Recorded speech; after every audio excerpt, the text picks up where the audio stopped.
Hello दोस्तों, नमस्ते, प्रणाम। आज मैं भोलेनाथ जी का भक्ति भजन प्रस्तुत कर रही हूँ। चलो अब की चली बड़े महादेवा में, बाबा के शरणवा में ना। चलो अब की चली बड़े महादेवा में, बाबा के शरणवा में ना।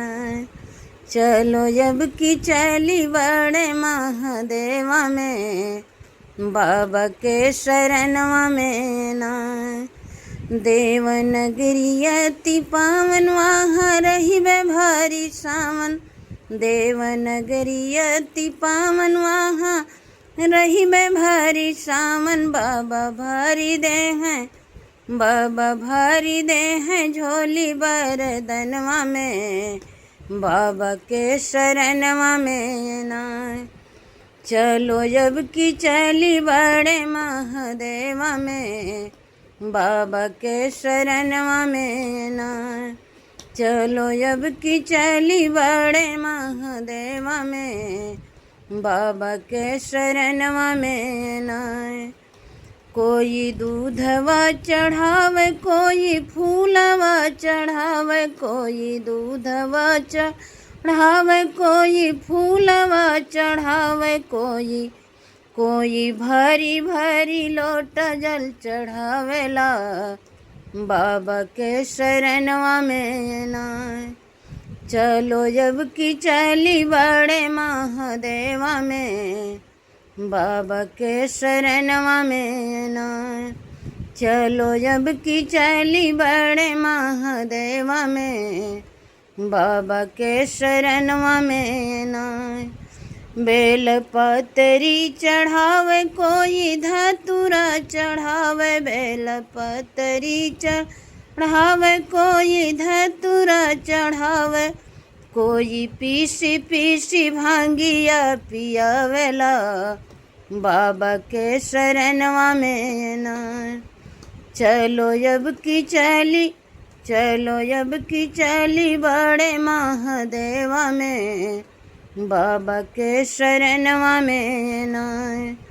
चलो अब की चली बड़े महादेवा में, बाबा के शरणवा में ना।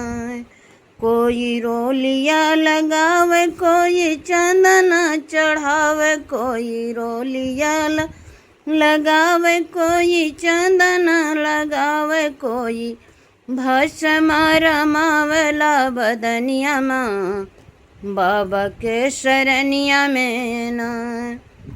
कोई भस्म रमावे भरी बदनिया में, बाबा के शरणिया में ना। चलो अब की चली बड़े महादेवा में, बाबा के शरणिया में ना। चलो अब की चली बड़े महादेवा में, बाबा के शरणिया में ना। सावन बरसे बड़े जोर, मीना काहे हाथ जोड़। सावन बरसे बड़े जोर, मीना काहे हाथ जोड़। बाबा सभी को दे दो दर्शनवा ना, बाबा के शरणवा में ना।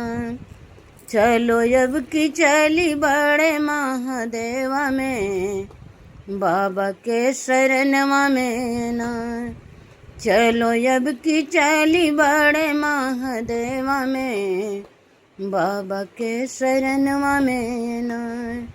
चलो अब की चली बड़े महादेवा में, बाबा के शरणवा में ना। चलो अब की चली बड़े महादेवा में, बाबा के शरणवा में ना।